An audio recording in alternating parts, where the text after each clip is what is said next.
Sinyal itu dikeluarkan oleh siapa? Oleh sel yang rusak atau sel yang mati. Dia akan mengeluarkan sinyal. Sinyal apa? Sinyal minta tolong. Jadi stem cell akan datang ke sel yang rusak atau sel mati, kemudian dia akan melihat kalau sel yang rusak dan dia lihat memang masih bisa diperbaiki, maka dia akan memperbaiki sel yang rusak tersebut. Stem cell itu akan melakukan fungsi itu. Yang kedua adalah kalau tidak bisa diperbaiki, maka dia akan menggantikan sel yang rusak tadi dengan sel yang baru. Sel mati pun demikian, akan digantikan dengan sel yang baru. Caranya bagaimana? Stem cell akan mengkopi sel yang sehat, kemudian dia akan mengeluarkan kopinya untuk menggantikan di posisi yang sel mati tersebut.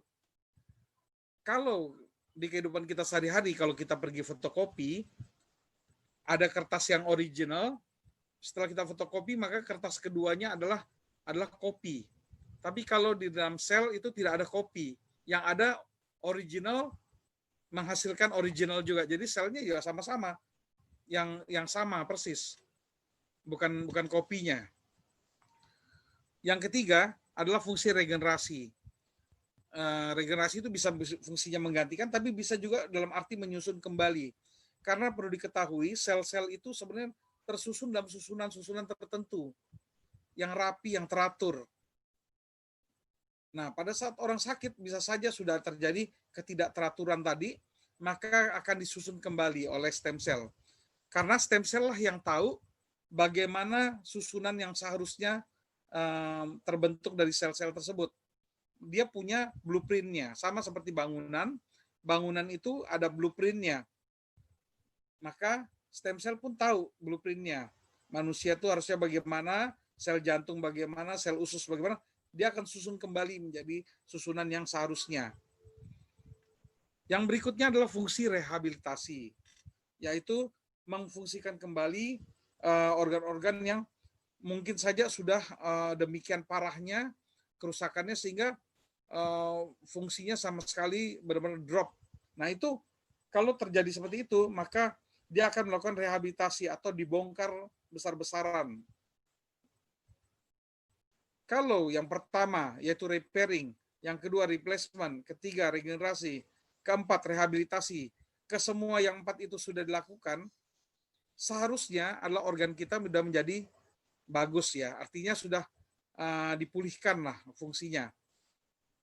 Kalau sudah demikian, maka akan ada bonus yang kelima, yaitu rejuvenasi, yaitu peremajaan sel. Jadi biasanya kalau orang sudah bugar kembali, fit kembali, maka dampak berikutnya adalah dia akan menjadi kinclong atau glowing, atau kelihatan jadi tampak kulitnya menjadi bagus, rambutnya bagus, kukunya bagus, dan lain-lain. Oke, lanjut. Nah, ini sekedar juga pengetahuan bahwa saat ini ada pembagian 3 jenis sel, 3 jenis sumber dari stem cell. Yang pertama adalah embrio. Ini sebenarnya yang terbaik ya, tapi di sini apabila dilakukan pengambilan embrio, stem cell embrio, kemudian ini yang diolah menjadi untuk terapi stem cell, maka embrio ini tidak akan berlanjut kehidupannya. Artinya kita akan kehilangan nyawa di sini. Dan di sebagian negara hal ini dilarang, disebut ilegal juga, baik sisi negara maupun agama. Yang kedua, stem cell tali pusat, yaitu di mana bayi saat baru lahir diambil tali pusatnya, kemudian stem cell-nya itu disimpan di bank stem cell. Cuma sayangnya tidak semua daerah, tidak semua tempat mampu untuk melaksanakan pelayanan seperti ini, karena butuh bank stem cell.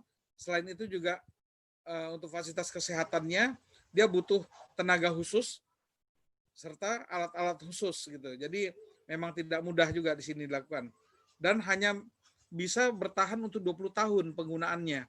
Apabila seorang anak setelah diambilkan stem cell tali pusatnya disimpan, dan anak itu sakit pada usia misalnya 18 tahun, itu masih bisa diambil stem cell-nya dari bank stem cell, kemudian diolah, diperbanyak, kemudian dimasukkan kepada anak itu, dan kemudian anak itu akan di recovery.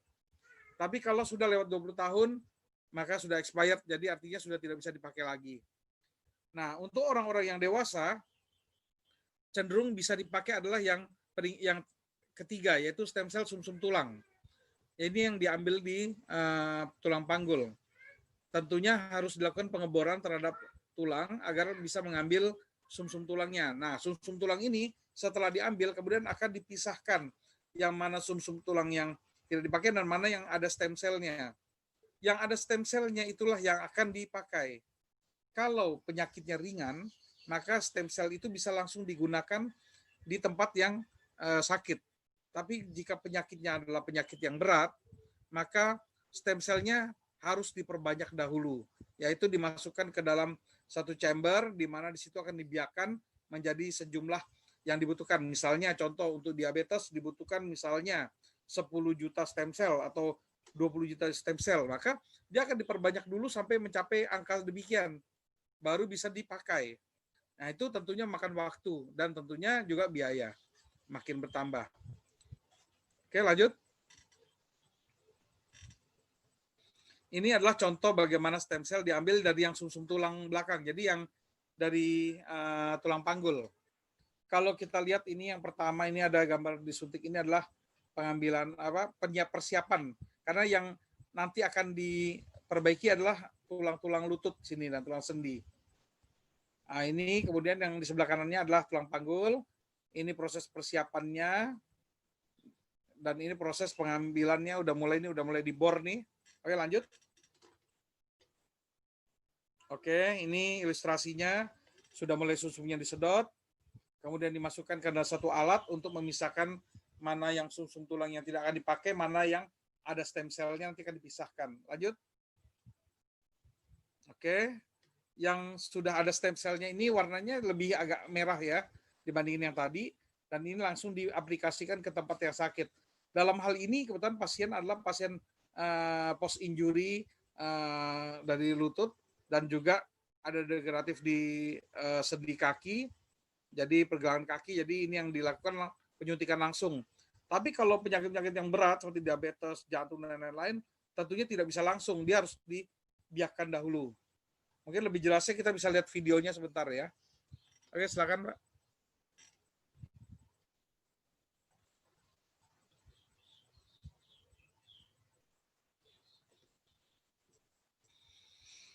Oke, bisa di skip langsung ya. Ini proses persiapannya karena ini yang akan dilakukan aplikasi stem cell nanti. Ini tahap persiapan. Oke.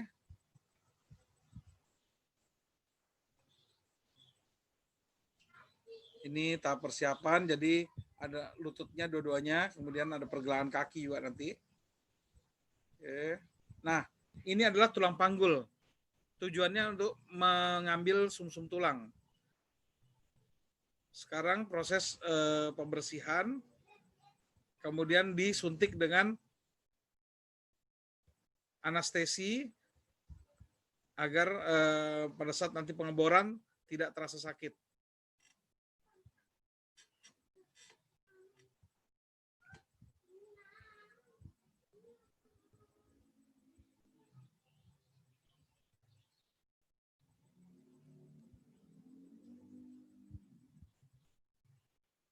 Ya, ini masih tahap persiapan, dibersihkan. Nah, ini dilakukan pengeboran dengan jarum yang ukurannya lumayan besar, karena sumsum tulang itu lebih konsistensinya lebih lebih kental ya daripada darah ya. Jadi dia butuh yang diameternya lebih besar. Dan dilakukan pengambilan sumsum tulang.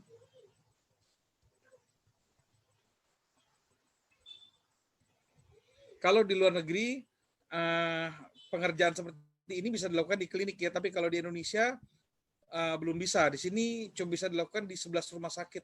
Karena 11 rumah sakit itu saja yang dapat izin dari pemerintah.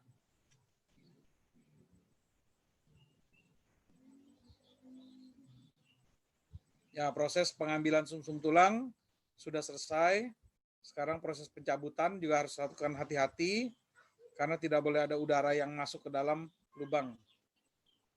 Bisa menyebabkan emboli dan bisa menyebabkan kematian itu. Jadi seperti ini saja kelihatannya simpel tapi beresiko ini. Nah, ini proses pemindahan dari spuit yang pertama ke tabung yang untuk pemilahan.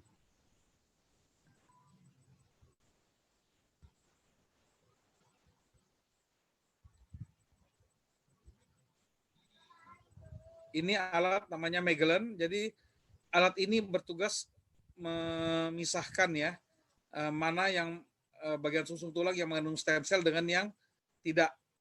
Nanti yang tidak mengandung stem cell sudah tidak dipakai lagi. Jadi ibaratnya seperti ampas kelapa saja. Nah, di sini ada tabung sebelah kiri yang kosong, nanti akan terisi dengan stem cell.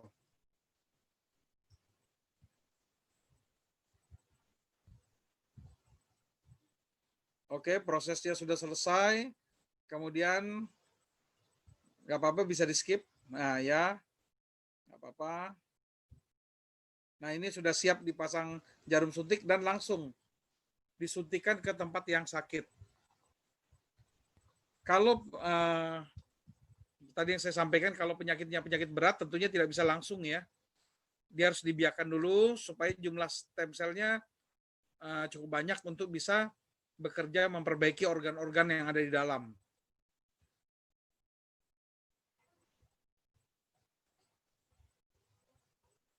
Oke, saya rasa cukup, Pak Niko. Lanjut. Oke.